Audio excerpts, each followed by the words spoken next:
Disebutkan dalam sebuah hadis yang sahih di mana Nabi SAW bersabda, perumpamaan aku dengan nabi-nabi sebelumku adalah ibarat sebuah bangunan yang sangat bagus. Orang-orang keliling di bangunan itu, kemudian mereka memuji-muji bangunan tersebut karena indahnya. Lalu mereka temukan ada satu batu bata yang belum diletakkan. Maka mereka berkata satu sama yang lain, andai saja batu bata yang diletakkan, maka sempurnalah bangunan ini. Kata Nabi Muhammad SAW, ketahuilah aku satu batu bata itu. Ya. Jadi Nabi SAW sama Nabi-Nabi yang lain sama agamanya Islam. Cuma berbeda dari sisi hukum-hukum syariat. Ada yang berjalan tetap sama seperti haji dari zaman Nabi Ibrahim AS, berkurban dari masa Ibrahim AS. Bahkan dari zaman Nabi Adam AS sudah ada ibadah kurban misalnya. Jadi seperti itu gambarannya. Maka di sini Nabi Ibrahim AS mengingatkan, ya, Allah sudah memilih agama buat kalian, maksudnya agama Islam yang satu itu. Maka jangan kalian meninggal dunia kecuali dalam keadaan Islam. Kalau meninggalnya saja tetap dalam keadaan Islam, apalagi hidupnya, gitu ya. Apakah kalian menjadi saksi saat maut akan menjemput Yakub ketika dia berkata kepada anak-anaknya? Tadi Nabi Ibrahim AS mengingatkan anak cucunya Yakub, Ismail, ya. Kemudian Nabi Yakub mau meninggal, juga ada informasi yang perlu kalian dengarkan. Begitu Allah SWT sampaikan. Dia juga berwasiat kepada anak-anaknya, apakah kalian, apa yang akan kalian sembah sepeninggalku nanti? Mereka menjawab, kami akan menyembah Tuhanmu dan Tuhan nenek moyangmu, Ibrahim, Ismail dan Ishak, yaitu Tuhan yang Maha Esa, dan kami hanya berserah diri dan patuh kepadanya. Misalnya kepada Allah Subhanahu wa Ta'ala. Nah, di sini kita bisa lihat pentingnya wasiat yang disampaikan kepada anak cucu, ya. Pentingnya wasiat diambil juga dari sini. Tadi saya sudah rincikan misalnya pemimpin pada masyarakatnya, pentingnya wasiat misalnya sahabat pada sahabatnya, para bisnis pada para bisnisnya, misalnya agar bertakwa kepada Allah Subhanahu wa Ta'ala, agar selalu berpegang teguh dengan Islam dan agama yang mulia ini, ya. Kata beliau, ada pun hadis dalam bab ini antara lain hadis Zaid bin Arqam yang telah disebutkan dalam bab tanda kutip memuliakan ahlul bait keluarga Rasulullah sallallahu alaihi wasallam. Beliau berkata, qama Rasulullah sallallahu alaihi wasallam fina khatiban fahamidallah wa athna alaihi wa wa'adha wa dhakkar. Thumma qala, amma ba'd, ألا أيها الناس إنما أنا بشر يوشك أن يأتي رسول ربي فأجيب وأنا تارك فيكم ثقلين أولهما كتاب الله فيه الهدى والنور فخذوا بكتاب الله واستمسكوا به فحث على كتاب الله ورغب فيه ثم قال وأهل بيتي وأذكركم الله في أهل بيتي. Pada suatu hari Rasulullah SAW berdiri berkhutbah di tengah-tengah kami. Beliau memuji Allah, menyanjung-nyanjungnya, menasihati dan memperingatkan. Kemudian beliau bersabda. Kita langsung saja masuk kepada penjelasan hadis dan faedah langsung yang bisa diambil, ya. Di sini faedah hadis secara umum, hadis ini memberikan gambaran bagaimana Zaid bin Arqam radhiyallahu anhu menyebutkan dan menukil wasiat Nabi SAW kepada kita semua. Dan akhirnya dengan keikhlasan yang ada dalam hati beliau, Allah kekalkan riwayat ini sampai kepada kita. Dan faedah yang bisa diambil yang pertama adalah tentang kecerdasan Zaid bin Arqam radhiyallahu anhu, di mana beliau, ya, menukil tentang kisah bagaimana Nabi SAW pada saat sedang satu waktu bersama mereka, para sahabat, kemudian menjadi khatib, dan caranya adalah memuji Allah, ya, dan menyanjungnya. Kemudian barulah beliau menasihati dan memberikan peringatan. Dan ini faedah yang luar biasa. Faedah kedua dari hadis adalah bagaimana seseorang kalau ingin memulai ibadah apapun, maka dia mulai dengan menyanjung dan memuji Allah Subhanahu wa Ta'ala. Apakah ingin berdoa, apakah ingin berceramah, apakah ingin menyampaikan wasiat atau mengajar, ya, atau mau bekerja misalnya, dia mulai dengan Alhamdulillah. Dan lebih sempurna lagi kalau dia ikutkan dengan wassalatu wassalamu ala Rasulillah, karena kita selalu memuji Allah dan baca salawat kepada Nabi SAW setiap mau beraktivitas, terutama kalau anda ingin berdoa. Ya, kalau doa, kata Ibnu Qayyim rahimahullah, tanpa tahmid memuji Allah dan tanpa salawat maka tertolak. Begitu juga statement yang dinukil oleh dari Umar radhiyallahu anhu, di mana beliau mengatakan itu adalah kewajiban membacakan salawat, ya, dalam doa kepada Nabi SAW, dan itu penyebab diijabahnya doa kita oleh Allah Subhanahu wa Ta'ala. Jadi kita mulai dengan itu. Nah, ini pelajaran kedua dari hadis dari potongan ini, ya. Kemudian selanjutnya mulai Nabi SAW memberikan wasiat, amma ba'd, lalu selanjutnya. Nah, ini faedah ketiga dari hadis. Kalau dalam tulisan bahasa Arab, ya, memang selalu setelah memuji Allah, salawat kepada Nabi SAW ada diikuti dengan amma ba'd, lalu selanjutnya. Mungkin ada tidak asing kalau mendengarkan para ustadz kita, para kiai kita dalam menyampaikan nasihat-nasihat mereka, petua-petua mereka sering kali mengucapkan amma ba'd. Nah, seperti itu. Itu juga termasuk bagian daripada sunnah Nabi alaihi salatu wassalam. Ini faedah ketiga, mengucapkan amma ba'd. Kemudian selanjutnya, wasiat Nabi SAW, ingatlah wahai manusia, sungguhnya aku ini hanyalah seorang manusia, tidak lama lagi utusan Tuhanku akan datang kepadaku dan aku pasti menyambutnya. Di sini faedah yang kita bisa ambil yang keempat langsung, yaitu wasiat Nabi SAW penting sekali. Kalau aku ini tidak mungkin hidup terus, aku pasti akan meninggal satu waktu, dan tidak lama lagi setelah aku berkhutbah ini akan ada malaikat maut, utusan Tuhanku akan datang menyambutku. Nabi SAW tidak tentukan waktunya kapan, tapi beliau mengatakan sudah sangat dekat. Oleh karena itu, hati-hati. Kalau aku saja meninggal, bagaimana juga dengan kalian? Dan perlu setiap orang di antara kita mempersiapkan diri untuk menghadapi kematian tersebut. Dan ini cukup banyak didukung dengan hadis-hadis yang lain di mana Nabi SAW mengatakan, pada saat mengantar jenazah, kemudian beliau meneteskan air mata sampai membasah, sampai menetes ke tanah, membasahi tanah. Lalu kata Nabi SAW sambil lihat kuburan, seperti tempat inilah kita harus punya persiapan. Misal, gitu ya. Jadi Nabi SAW ingatkan masalah kematian. Beliau juga mengatakan, aku dulu melarang kalian di fase Mekah untuk ziarah kubur, maka sekarang di Madinah ziarahilah. Maksudnya, setelah terjadi hijrah ke Madinah, dan seterusnya sampai menjelang hari kiamat, setiap muslim dianjurkan ziarah kubur. Untuk apa? Fa'inna tudzakirul akhirah. Karena akan mengingatkan kita tentang masalah kehidupan yang datang setelah kematian. Juga Nabi SAW mengatakan dalam hadis yang lain, kafa bil mauti dzakira, cukuplah mati itu sebagai pemberi peringatan misalnya. Dan memang harus setiap orang yang kita sadar kalau dia akan menuju ke Tuhannya. Dan berapa banyak ayat Al-Quran yang berbunyi wa ilaihin nusyur, dan hanya kepada Allah kita akan dikembalikan. Dalam zikir pagi petang, dalam zikir pagi kita selalu mengatakan, ya Allah bika asbahna wa bika amsayna wa bika nahya wa bika namut wa ilaikan nusyur. Ini kita ucapkan karena kita akan kembali kepada Allah SWT. Ya Allah, kami tiba di pagi hari ini dengan izin-Mu. Kami juga tiba di sore hari dengan izin-Mu. Dan karenamu lah, dengan izin-Mu lah kami hidup. Dan juga karenamu lah kami meninggal dunia. Dan kepadamu kami akan dikembalikan. Di sore hari kita tinggal, akhirnya diganti dengan wa ilaikal masir. Dan kepadamu lah kami akan menuju. Kan gitu. Ini semua mengingatkan tentang hari pulang kita, hari kembali kita. Dan setiap muslim harus menyadari masalah itu. Makanya Nabi SAW berikan wasiat ini. Wasiat pertama beliau, wahai manusia, ketahuilah, sudah tidak lama lagi aku pun akan meninggal kembali. Aku tidak mungkin hidup selamanya. Dan utusan itu kalau datang aku akan menyambutnya. Maksudnya aku akan ceria menyambutnya, karena itu utusan Allah untuk membawa aku kepada kehidupan abadi menuju ke akhirat sana nanti. Ini wasiat yang luar biasa dari Nabi SAW. Kemudian wasiat kelima, Nabi SAW mengatakan, aku meninggalkan di tengah-tengah kalian dua perkara yang agung. Yang pertama ialah kitabullah. Maksudnya, di dalam, nanti kalau aku sudah meninggal, patokan kalian adalah kembali kepada kitabullah, Al-Quran.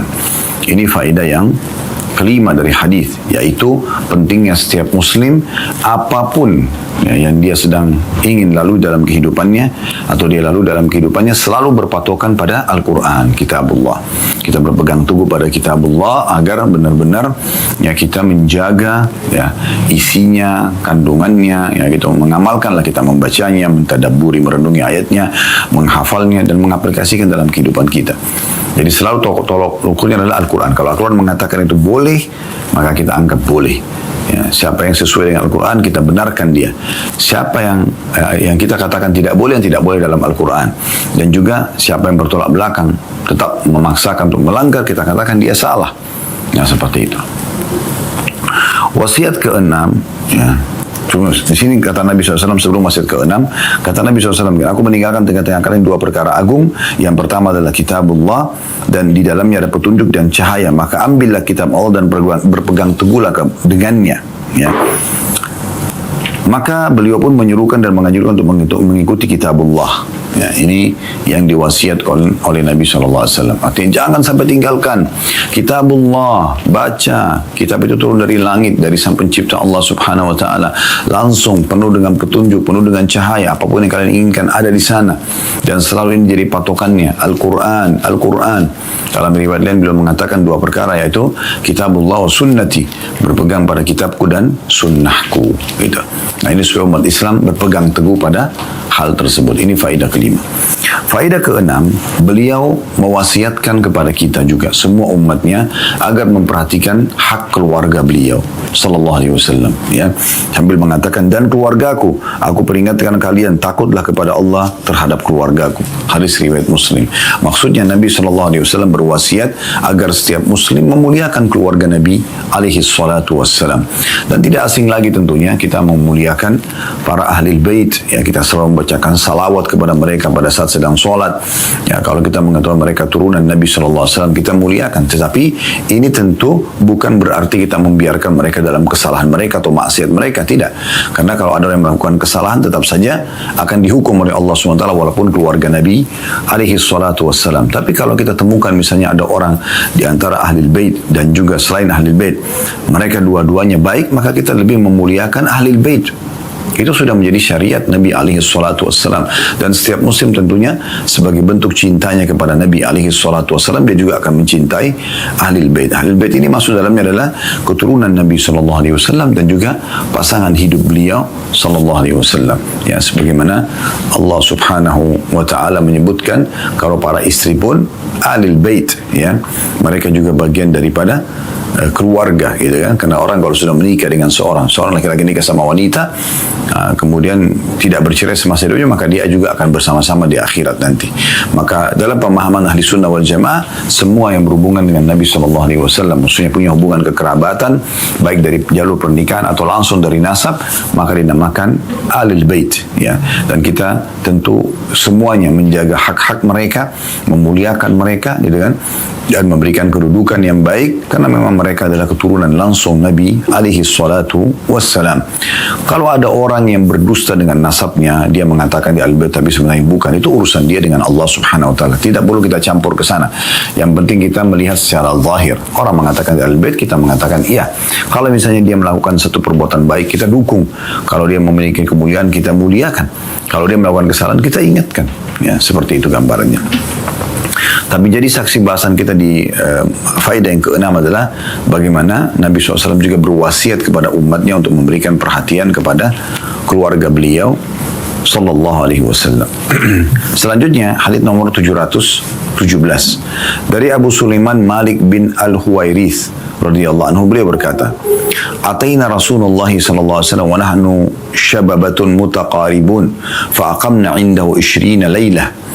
وكان رسول الله صلى الله عليه وسلم رحيما رفيقا فظن أن قد اشتقنا أهلنا فسألنا عمن تركنا من أهلنا فأخبرناه فقال ارجعوا إلى أهليكم فأقيموا فيهم وعلموهم ومروهم وصلوا صلاة كذا في حين كذا وصلوا كما في حين وصلوا كذا في حين كذا فإذا حضرت الصلاة فَلْيُعَذِّنْ لَكُمْ أَحَدُكُمْ وَلْيَأُمَّنَّ أَكْبَرُكُمْ." Hadis riwayat Bukhari Muslim. Terjemahannya, kata Abu Sulaiman Malik ibn Al-Huwairith radhiyallahu anhum, kami pernah mendatangi Nabi atau mendatangi Rasulullah sallallahu alaihi wasallam, maksudnya mendatangi ke Madinah, ya. Saat itu kami adalah para pemuda yang sebaya. Kami tinggal di tempat Rasulullah SAW selama 20 hari. Rasulullah SAW adalah seorang yang sangat penyayang dan berhati lembut. Beliau mengira bahwa kami telah rindu kepada keluarga kami. Maka beliau pun menanyakan kepada kami tentang keluarga yang kami tinggalkan. Maka kami menceritakan kepada beliau. Akhirnya beliau bersabda, kembalilah kepada keluarga kalian dan tinggallah di tengah-tengah mereka. Ajarilah mereka dan suruhlah mereka. Laksanakan sholat ini di waktu ini dan sholat ini di waktu ini. Apabila telah tiba waktu sholat, maka hendaklah seseorang di antara kalian mengumandangkan azan untuk kalian, dan hendaknya yang mengimami kalian adalah yang tertua di antara kalian. Dalam riwayat Bukhari ada tambahannya, wasallu kama ra'aitumuni usalli, dan sholatlah kalian sebagaimana kalian melihatku sholat. Hadis ini memberikan banyak sekali faedah kepada kita. Kita ambil dulu syarah umumnya, penjelasan umumnya. Kalau riwayat ini menjelaskan tentang bagaimana ada beberapa orang sahabat yang keluar dari kota Madinah, datang di antaranya adalah yang menyampaikan riwayat ini Abu Sulaiman Malik bin Al-Huwairith radhiyallahu anhu. Beliaulah yang menceritakan tentang kondisi dia dan teman-temannya datang untuk belajar kepada Nabi alaihi salatu wassalam. Dan digambarkan di sini bagaimana mereka sibuk dalam 20 hari mempelajari Islam ini dari Nabi SAW, dan di saat Nabi SAW melihat mereka sudah mulai kangen, rindu dengan keluarganya, dan Nabi SAW tanyakan siapa saja mereka tinggal, lokasi tinggalnya di mana gitu kan, sehingga Nabi SAW bisa mengambil kesimpulan, oh mereka ini memang sudah sangat rindu dengan keluarganya, harusnya mereka diizinkan untuk pulang. Maka Nabi SAW berikan mereka bekal terutama tentang masalah sholat, tentang tata cara sholat dan waktu sholat, serta juga ya bagaimana harus pada saat mengerjakan sholat wajib itu ada azan dikumandangkan di satu wilayah, dan itu sudah mewakili wilayah secara umum ya yang ada di sekitar situ. Kemudian Nabi SAW menyuruh agar yang menjadi imam adalah orang yang tertua di antara mereka. Baik, riwayat ini ya kita ambil faedahnya teman-teman sekalian. Faedah yang pertama adalah kecerdasan Abu Sulaiman Malik ibn Al-Huwairith radhiyallahu anhu. Sebenarnya beliau bisa saja ya langsung memasuki atau menyampaikan sabda Nabi SAW. Ini sering kita sampaikan ya.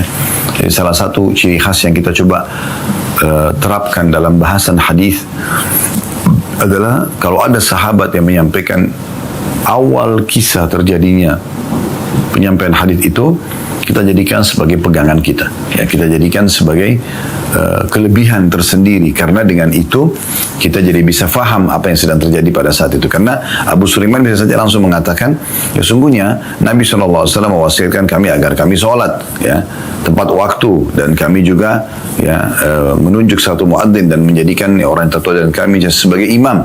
Selesai.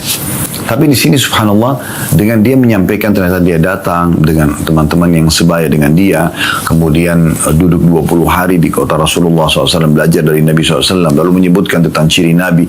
Nabi itu rahiman rafiqa, ya beliau adalah orang yang sangat penyayang, ya, dan juga lembut.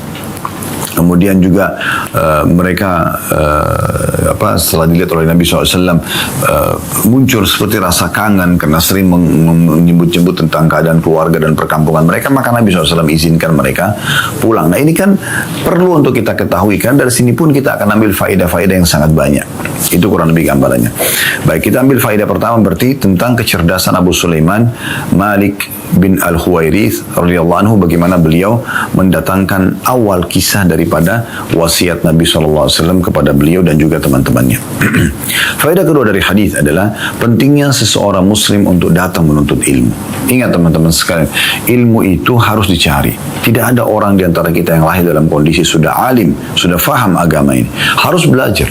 Kita lowongkan waktu. Para pengajar pun masih harus belajar. Para dai, para ulama pun masih terus harus mendalami ilmu agama ini sambil mengajarkan kepada umat. Apalagi umat yang dasarnya memang belum meluangkan waktu khusus untuk belajar. Mereka harus meluangkan waktu belajar. Diambil daripada sikap Abu Sulaiman Malik bin Al-Huwairith radhiyallahu anhu, bagaimana beliau sengaja datang ke kota Madinah bersama teman-teman yang sebaya dengannya dan kemudian juga menuntut ilmu. Ini faedah yang kedua dari hadis. Faedah yang ketiga, pentingnya anak-anak muda dibiasakan untuk mendalami ilmu agama. Ini yang harus dimaksimalkan di masa muda. Menghabiskan umur dalam menuntut ilmu agama. Itu penting sekali. Itu yang harus dilakukan. Gitu. Jadi berapa banyak anak muda sekarang yang hilang dari peredaran agama. Maksudnya adalah tidak mempelajari ilmu agama. Mereka justru jauh dari agama. Ya, seakan-akan agama itu memang sebuah spesialis saja yang harus ditekuni oleh sebagian orang, tidak harus semuanya. Tidak, saudaraku. Semua muslim punya kewajiban untuk mempelajari Islam. Ya, itu bukan opsi, tapi kewajiban. Anda wajib mengetahui tentang apa itu rukun Islam, ya, kemudian rinciannya dan Anda amalkan. Apa itu rukun iman, Anda rinciannya kemudian Anda amalkan dalam kehidupan. Itu wajib, bukan pilihan. Jadi harusnya setiap muslim itu memang sudah langsung saja belajar dan supaya dia memahami, apalagi hukum-hukum dasar dalam agama Islam, masalah sholat, masalah puasa, masalah zakat, masalah haji misalnya ya. Kemudian bagaimana memunculkan iman kepada Allah, iman kepada malaikat, kepada kitab-kitab, kepada rasul-rasul, kepada hari kiamat, dan juga takdir baik dan takdir buruk yang Allah tentukan ya. Ini penting sekali. Nah ini faedah ketiga. Makanya di sini dikatakan Abu Sulaiman menceritakan wa nahnu syababatun mutaqaribun, dan kami adalah anak muda yang sebaya. Jadi mereka di masa mudanya dipakai untuk itu. Bukan dihabiskan teman-teman sekalian kepada kemaksiatan, pelanggaran agama. Sebagian orang tua, semoga Allah berikan hidayah, mereka dengan santainya mengatakan, sudahlah nak, mumpung masih muda, puas-puasin. Ayah juga begitu, ibu dulu begitu. Nanti kalau sudah tua baru belajar agama. Ini pemahaman yang keliru. Justru di masa muda ini mereka harus isi dengan mempelajari Al-Quran, mempelajari hadis-hadis Nabi SAW. Itu yang harus mereka lakukan. Ini faedah ketiga dari hadis, artinya menghabiskan masa muda dalam kebaikan-kebaikan.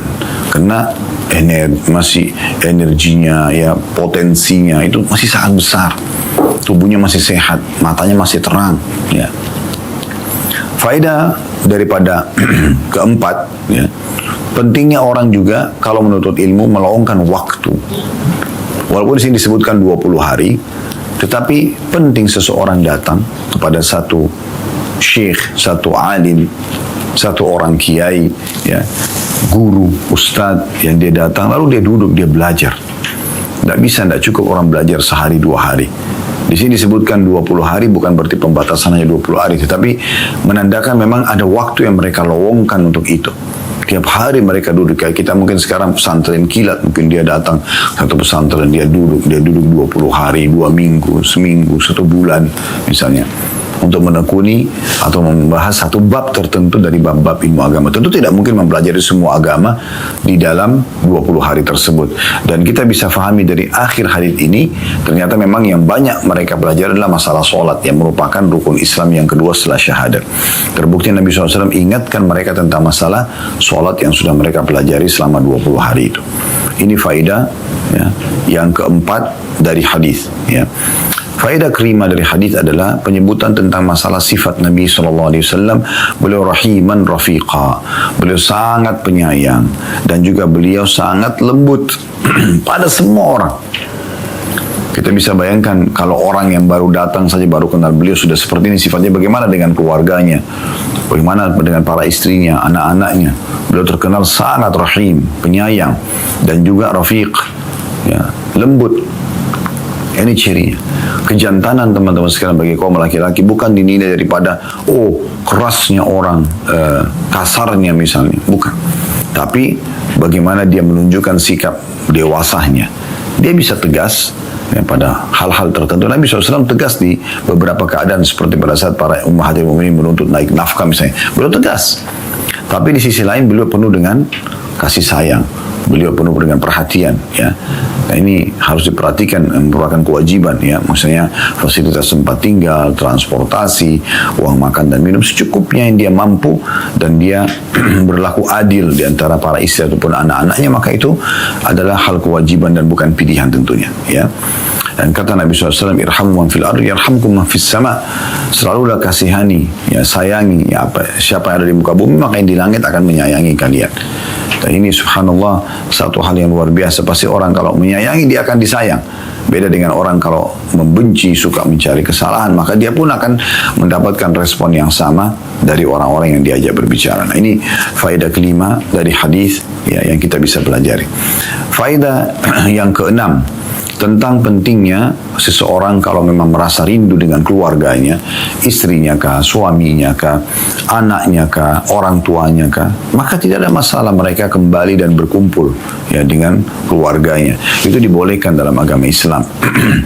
Tentu lingkupnya adalah kita bicara secara global. Kalau bicara khusus misalnya, opsinya adalah seorang istri tinggal bersama suaminya dan dia rindu sama orang tuanya tapi suaminya belum izinkan. Nah, itu beda. Dia harus taati dulu suaminya di sini, ya.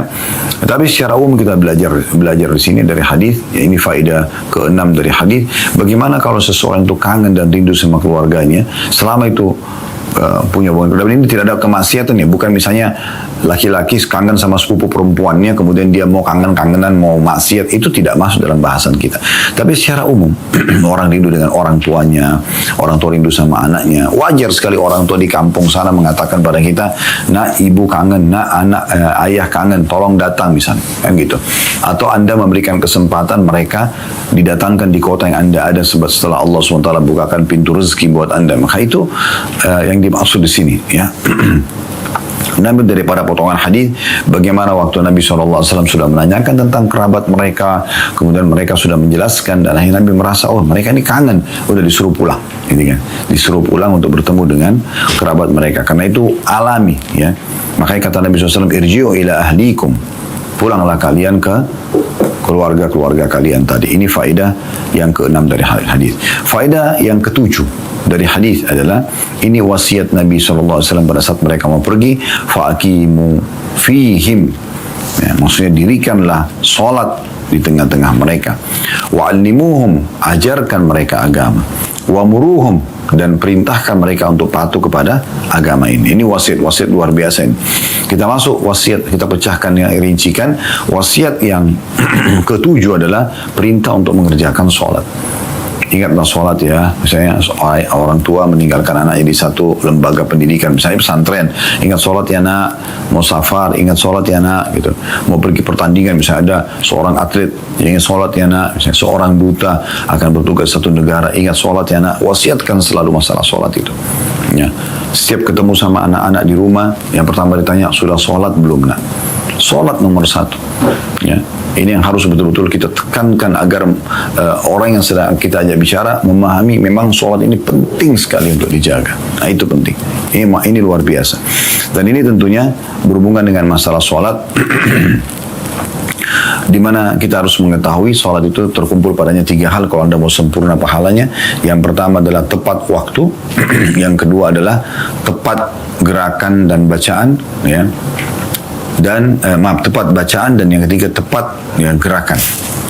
Ini insya Allah kalau ada maka bisa dikategorikan orang khusyuk dan akan maksimal mendapatkan pahala. Jadi makanya di sini disebutkan Nabi SAW ingatkan, ingat sholat di waktu ini dan waktu itu dan kerjakan dengan maksimal sebagaimana kalian melihat aku sholat. Nah ini wasiat Nabi SAW dalam hadis ini. Ini yang ke-7. Wasiat yang ke-8 adalah perintah agar orang yang sudah belajar mengajarkan apa yang sudah mereka pelajari. Mereka mengajarkan kembali kepada orang lain, ya, diajarkan kembali. Jadi di sini dikatakan Nabi SAW mengatakan wa'allimuhum, ajarkan mereka. Ini wasiat yang ke-8 di sini, ya. Wasiat yang ke-7 tadi tentang masalah memerintahkan sholat, wasiatkan sholat. Ajarkan mereka, tapi yang kita ajarkan apa yang sudah kita ketahui, ya, supaya betul-betul yang kita sampaikan benar. Ini wasiat yang ke-8. Wasiat yang ke-9, wa'muruhum, perintahkan mereka. Perintahkan maksudnya sesuai dengan perintah Allah dan Rasulnya, ya. Jadi kalau mengajar beda dengan perintah. Kalau mengajar itu berarti kita menyampaikan di depan kita ini, misalnya kita bahas tentang bab haji, ya. Tidak harus kita menyampaikan langsung segera tahun ini kerjakan haji, ya. Nah itu dalam mengajar tidak seperti itu. Itu diistilahkan dengan alimuhum. Nah kalau wasiat yang selanjutnya, ya, yang ke-9 tentang wamuruhum, dan perintahkan mereka, maksudnya di saat kalian lihat waktu ibadah itu sudah tiba, misalnya sudah tiba saat waktu sholat, Anda ingatkan dia langsung, sholat ya, udah azan, nah gitu, atasan pada bawahan, orang tua pada anak, teman pada temannya misalnya. Atau misalnya saatnya untuk berperang jihad, pemimpin negara mengatakan ayo berperang, kita lawan penjajah misalnya, nah itu kan diperintahkan, ya. Ini wasiat yang ke-8 di situ, ya. Dan ini wasiat yang kelima tadi adalah Nabi SAW rahim, rafiq, penyayang dan kasih sayang. Kemudian wasiat yang ke-6 adalah tentang masalah pentingnya orang juga menyampaikan rasa rindunya pada saat itu sama keluarganya. Kemudian wasiat ke-7 tentang mendirikan sholat, wasiat ke-8 tentang mengajarkan, wasiat ke-9 tentang masalah memerintahkan di saat tiba waktunya, ya. Kemudian wasiat yang ke-10 tentang pentingnya ada muadzin untuk sholat wajib, dan azan itu sudah mewakili semua wilayah, gitu kan. Misalnya Anda di RT ini ada satu masjid sudah azan, Anda sudah boleh sholat. Bahkan pendapat ulama adalah satu kota, gitu kan, satu kota. Kalau di Jordan itu bahkan menjadi peraturan pemerintah mereka, azan itu hanya masjid jami', kayak kita di Jakarta misalnya Istiqlal. Lalu yang lainnya itu mendengarkan melalui radio. Kalau sudah oke semuanya, sudah selesai azan, maka setiap masjid boleh iqamah, tidak azan lagi gitu. Nah ini contohnya, maksudnya secara umum pembahasan dalam fikih, bolehnya satu azan di satu wilayah mewakili wilayah lain. Tapi apakah boleh setiap kecamatan atau setiap masjid azan? Boleh saja. Sebagaimana di Indonesia misalnya kita lakukan itu semua juga boleh. Tapi pentingnya ada muazzin ini. Dan ini agar memanggil umat Islam dan mengingatkan mereka tibanya waktu sholat, ya. Wasiat yang terakhir yang ke-11 adalah pentingnya juga memilih imam, ya. Kalau dalam hadits ini disebutkan, maka karena mereka sebaya semuanya, ya, dan juga mereka terlihat para sahabat ini, Abu Sulaiman, Malik ibn Al-Huwairits radhiyallahu anhu dan teman-temannya, karena mereka sebaya, mereka juga datang belajar sama-sama dari awal sampai selama 20 hari itu, maka Nabi SAW lihat ini orang sama semua nih. Umurnya sama, umumnya ya, kemudian ilmunya juga masih sama semuanya, mungkin juga mereka hijrahnya sama, karena dalam hadisnya dikatakan begitu. Kalau orang yang pertama layak jadi imam yang paling bagus bacaannya. Kalau sama bacaannya, maka yang paling faham terhadap sunnah. Kalau sama dengan pemahaman sunnahnya, maka yang paling lebih dulu hijrah. Kalau sama juga hijrahnya, maka yang lebih tua di antara mereka. Jadi Nabi SAW sudah masuk langsung ke masalah lebih tua, karena sepertinya mereka ini, ya, dalam pemahaman Al-Qur'annya dan pemahaman hadisnya, dalam masalah hijrahnya, mereka sepertinya sama semuanya anak-anak muda ini. Maka Nabi SAW langsung mengambil tolok ukur tentang masalah wal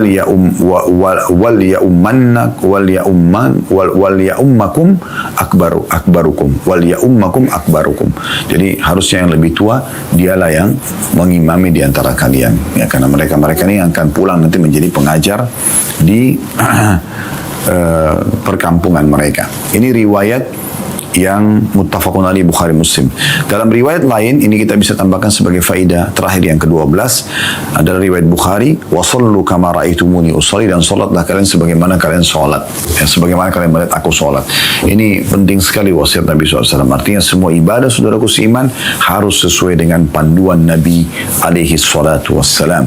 Semua ibadah yang tidak mengikuti panduan Nabi SAW maka akan tertolak, karena beliau diutus oleh Allah SWT memang untuk menyampaikan tata cara ibadah kepada Allah SWT. Beruntunglah orang yang berpegang teguh pada tata cara ibadah Nabi SAW, dia lakukan maksimal seperti yang Nabi perintahkan, maka dia juga akan maksimal mendapatkan pahalanya.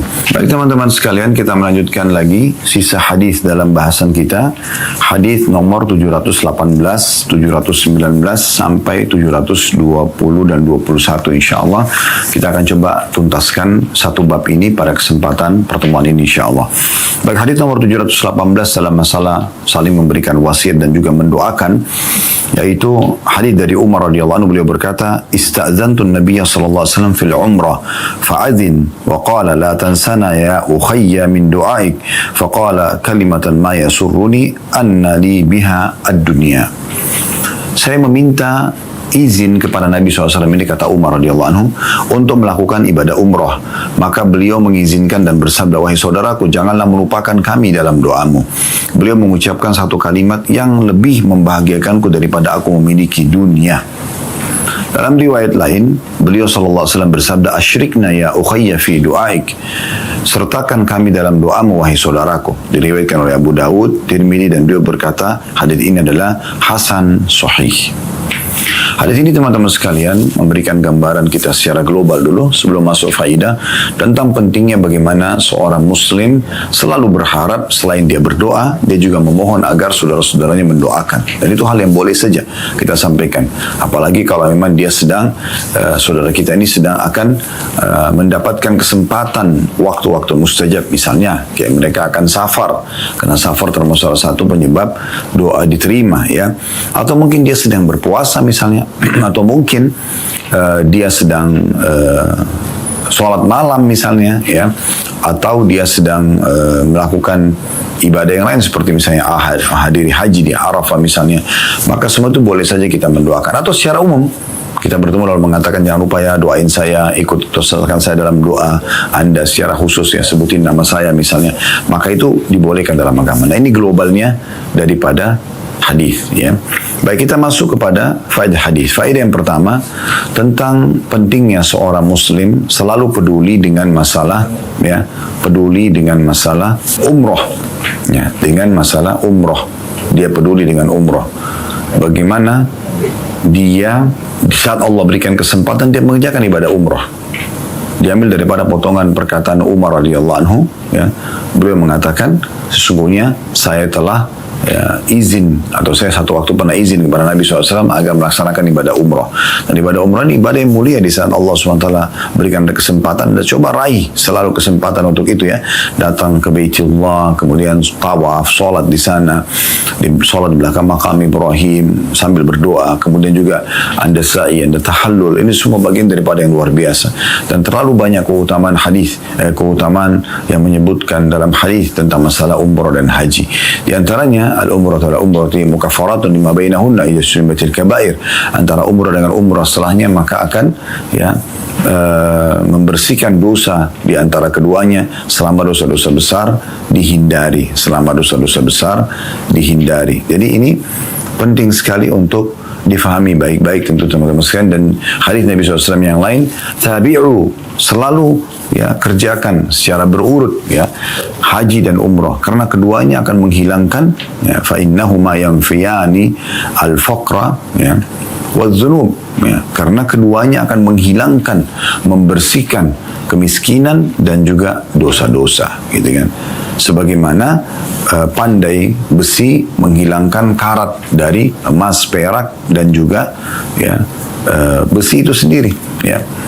Jadi memang ibadah ini luar biasa bisa tahu Allah berikan kesempatan, dan selalu optimis bagi Anda yang belum memiliki kesempatan untuk Allah berikan kesempatan mengerjakan ibadah ini. Ini yang pertama. Yang kedua, pentingnya seseorang meminta izin kepada atasannya kalau memang dia memiliki pemimpin, misalnya kayak di sini Umar bin Khattab, selain mertua Nabi SAW juga memang dia tinggal bersama Nabi SAW di Madinah, dan Nabi SAW waktu itu ada. Tidak ada salahnya dia minta izin, pamit lah kalau kita ya untuk melakukan perjalanan ibadah. Dan ini boleh, seperti kalau kantor misalnya resmi kita ajukan pengajuan kita untuk apa namanya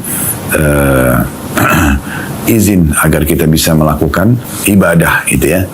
Kemudian yang ketiga adalah bagaimana bagi orang yang sedang musafir memperbanyak doa, anjuran untuk memperbanyak doa untuk dirinya sendiri tentunya dan untuk orang lain ya. Dan yang terakhir yang keempat adalah pentingnya seseorang untuk menitipkan agar saudaranya yang sedang musafir itu mendoakan dia. Sebagaimana saya bahasakan tadi, kalau sebenarnya ini ya orang kalau mau safar dan dia akan melalui tempat dan waktu-waktu yang mustajab, maka dia menitipkan tolong doakan saya juga ya. Selanjutnya hadis nomor 719 berbunyi dari Salim bin Abdullah bin Umar radhiyallahu anhuma. Salim sebenarnya ini sebagian ulama mengatakan dia tabi'in, tapi saya tidak tahu di sini kenapa dituliskan radhiyallahu anhuma. Jadi mungkin yang dimaksud adalah Abdullah bin Umar radhiyallahu anhu, karena ayahnya Abdullah sahabat dan juga Umar adalah sahabat. Anna Abdullah bin Umar radhiyallahu anhuma kana yaqul lirajuli idza arada safaran udnu minni hatta uwaddi'aka kama kana Rasulullah sallallahu alaihi wasallam yuwaddi'una fayaqul astaudi'ullaha dinaka wa amanataka wa khawatima 'amalik. Bahwa Abdullah bin Umar radhiyallahu anhu berkata kepada seseorang yang hendak bepergian jauh atau safar, mendekatlah kepadaku hingga aku melepas kepergianmu sebagaimana Rasulullah SAW melepas kepergian kami. Karena beliau pada saat kami mau safar mengucapkan astaudi'ullaha dinak, aku menitipkan ya kepada Allah agamamu, wa amanatak, dan amanah-amanahmu, wa khawatima amalik, dan penutup amal-amalmu. Ini langsung saya baca, ini hadis riwayat Tirmidzi dengan sanad hasan sahih. Saya baca langsung 720 karena mirip hadisnya dari Abdullah bin Yazid al-Khatmi as-Sahabi radhiyallahu anhu. Beliau berkata, Kana Rasulullah sallallahu alaihi wasallam idza arada an yuwaddi' al-jaysh qala astaudi'ullaha dinakum wa amanatakum wa khawatima a'malikum. Bahwasanya Rasulullah SAW bila ingin melepas pasukan untuk pergi berperang, maka beliau tidak pernah luput mengucapkan astaudi'ullaha dinakum, aku menitipkan kepada Allah agama kalian, wa amanatakum, dan amanah-amanah kalian, wa khawatima a'malikum, dan juga penutup-penutup amal kalian. Hadis sahih diriwayatkan oleh Abu Daud. Ya. Hadis ini teman-teman sekalian memberikan pelajaran kepada kita, atau secara global dulu ya, tentang pentingnya bagaimana seorang muslim ya mewasiatkan kepada saudaranya ya, dan mendoakan kebaikan pada saat dia mau safar. Tentu ada unsur timbal balik nanti, orang yang didoakan juga membalas untuk mendoakan kebaikan, dan itu memang ciri khas seorang muslim, dimulai dari salam yang sering kita ucapkan satu sama yang lain. Maka ini teman-teman sekalian, pengucapan salam sangat besar manfaatnya, karena kita kalau bilang assalamualaikum, semoga keselamatan tercurahkan pada kalian, warahmatullah, dan rahmat Allah ya, maksudnya karunia-Nya, wabarakatuh, dan juga ya keberkahan ya, ini selalu kita ucapkan. Ini contohnya, dan doa-doa yang lainnya. Nah, di antaranya yang diajarkan oleh Nabi SAW kepada Abdullah bin Umar dan para sahabatnya. Ini doa penting sekali untuk dihafal. Setiap kali kita mau melepaskan saudara kita dalam safar, astaudi'allaha dinaka, aku menitipkan kepada Allah agamamu, wa amanataka, dan amanah-amanah yang sedang terpikulkan di pundakmu, wa khawatima amalik, dan juga amal-amal terakhirmu, maksudnya penutupan amal-amalmu. Maknanya adalah semoga saja ya Allah subhanahu wa ta'ala selalu menjaga agamamu agar tidak berubah, selalu juga menjaga amanah-amanah yang ada terbangkan di pundakmu agar engkau selalu menjaga amanah tersebut, dan semoga juga amal-amal baik yang sudah kamu kerjakan terus menemanimu sampai menjelang ajal datang nanti. Dan ini luar biasa ya, ini doa, sebenarnya doa seseorang kepada saudaranya akan safar, dan ini penting sekali. Kalau di lafaz hadis nomor 719 ini kalau individu seseorang, astaudi'ullah dinaka satu orang, agamamu, aku menitipkan kepada Allah agamamu. Kanya ini adalah damir untuk satu orang, atau kata pengganti untuk satu orang, laki-laki. Kalau perempuan astaudi'ullah dinaki, kalau laki-laki dinaka, kalau berdua dinakuma ya, gitu. Kalau rame-rame, nah seperti riwayat 720 ya, pada saat Nabi SAW ingin melepaskan pasukan, beliau mengatakan astaudi'ullah dinakum, kum, karena rame-rame ya. Kalau tadi satu, wa amanataka laki-laki, amanatiki kalau perempuan. Kalau dua, amanatikuma, kalau rame-rame amanatikum, gitu kan. Kemudian wa khawatima amalik, ini kalau satu orang, a'malika ya, khawatim a'malik, dan amal-amal penutupmu, semoga saja amal-amal nanti yang kau pada saat meninggal, walaupun kau meninggal dalam perjalanan ini, adalah amal-amal baik. Nah, kalau laki-laki khawatim a'malika, pakai ka, perempuan khawatim a'maliki ya, khawatim amaliki ya, khawatima amalika kalau laki-laki ka, kalau perempuan khawatima amaliki ya, pakai ki. Kalau dua orang amalikuma, amal kalian berdua. Kalau rame-rame di sini dikatakan di khawatima amalikum, penutup amal-amal kalian. Jadi ini termasuk bagian daripada yang dianjurkan. Saya ulangi kembali tentang masalah pentingnya, faedah pertama dari hadis adalah pentingnya seseorang pada saat dia tahu ada saudaranya mau safar untuk dia doakan. Ya, dia doakan, dan doanya adalah apa yang sudah kita sebutkan tadi ya, yaitu astaudi'allaha dinaka kalau laki-laki, dinaki kalau perempuan gitu kan. Kemudian kalau dua orang dinakuma, kemudian kalau rame-rame dinakum. Wa amanataka, dan amanah-amanah juga amanatuki, kalau perempuan jadi ki, kalau dua orang amanatikuma, dan kemudian kalau rame-rame amanatakum ya. Kemudian wa khawatima amalik atau amalika, ini kalau laki-laki, khawatima amaliki perempuan, khawatima amalikuma kalau dua orang, wa khawatima amalikum kalau rame-rame. Ya, ini doanya. Kemudian yang selanjutnya adalah pentingnya seseorang juga, gitu kan, membalas untuk kebaikan walaupun tidak disebutkan dalam hadis ini. Tetapi faedah kedua dari hadis adalah pentingnya kita untuk juga membalas tentunya. Misalnya pada saat sedang safar, kita nanti mendoakan orang yang sudah melepaskan kita tadi dengan doa-doanya yang mulia itu. Hadis terakhir yang kita pelajari pada kesempatan ini hadis nomor 721 berbunyi dari Anas radhiyallahu anhu, beliau berkata, "Ja'a rajulun ila Nabi sallallahu alaihi wasallam faqala ya Rasulullah inni uridu safaran fazawwidni." Maaf, saya ulangi, fazawwidni, ya. Faqala zawwadakallahu taqwa. Qala zidni. Qala wa ghafara dhanbak. Qala zidni. Qala wa yassara lakal khaira haitsu ma kunt. Hadis ini riwayat Tirmidzi dengan sanad hasan. Anas berkata radhiyallahu anhu, seseorang laki-laki datang kepada Nabi SAW lalu berkata, "Wahai Rasulullah, aku ini hendak safar, mau berangkat. Maka bekalilah aku." Kata Nabi SAW, "Semoga Allah membekalimu dengan ketakwaan." Maksudnya semoga selama perjalanan semuanya penuh dengan kepatuhan kepada Allah. Lalu orang itu berkata, "Tambahkan lagi untukku." Maka Nabi SAW mengatakan, "Dan semoga Allah mengampuni dosa-dosamu." Di sini sudah masuk dalam masalah doanya. Orang itu mengatakan, "Tambahkan lagi untukku." Maka kata Nabi SAW, "Dan semoga dia Allah memudahkan kebaikan untukmu di mana saja kamu berada." Nah, ini hadis. Secara global, makna hadis adalah bagaimana pentingnya seseorang minta agar didoakan oleh saudaranya. Dalam keadaan dia mukim misalnya, ketemu saja, kita jelaskan, misalnya tolong doain saya ya.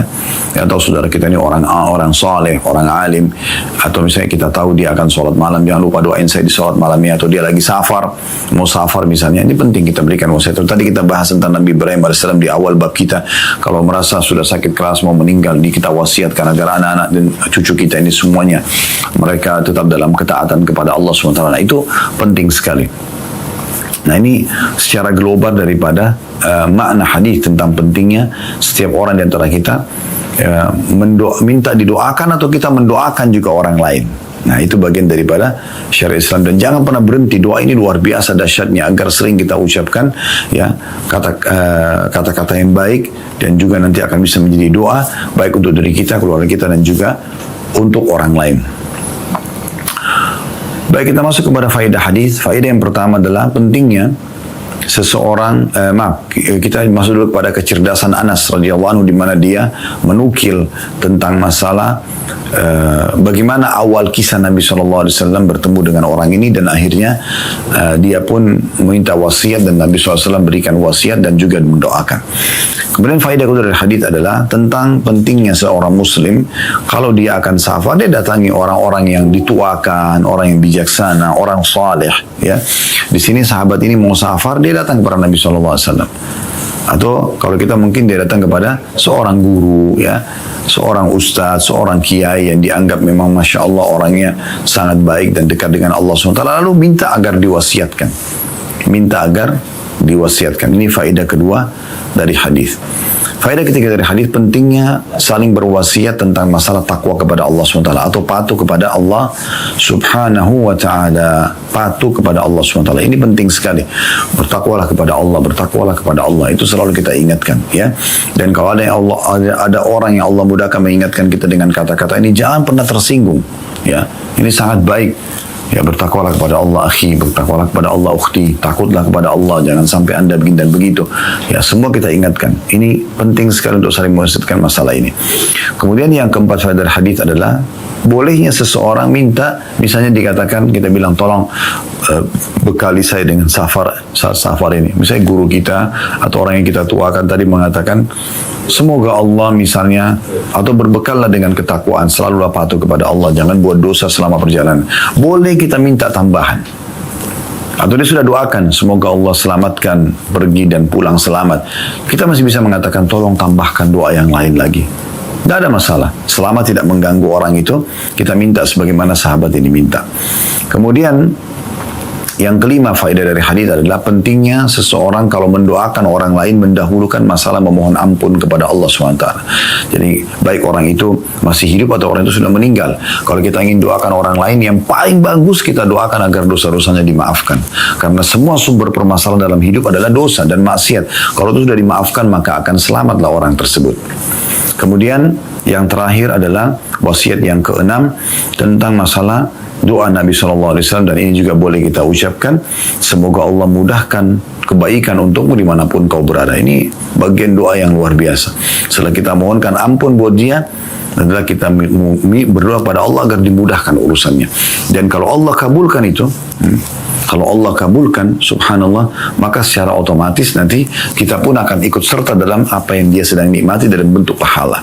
Misalnya dia berhasil dalam proyeknya, dia berhasil dalam silaturahim keluarganya, dalam menuntut ilmunya misalnya, dalam menagih utangnya, apa saja, maka kita akan panen pahala karena doa kita termasuk penyebab dia mendapatkan apa yang dia inginkan. Allahu a'lam. Ini bahasan kita insyaAllah, beberapa hadis dari bab 96 tentang masalah berwasiat dan juga mendoakan saudara kita yang akan berpisah dengan kita.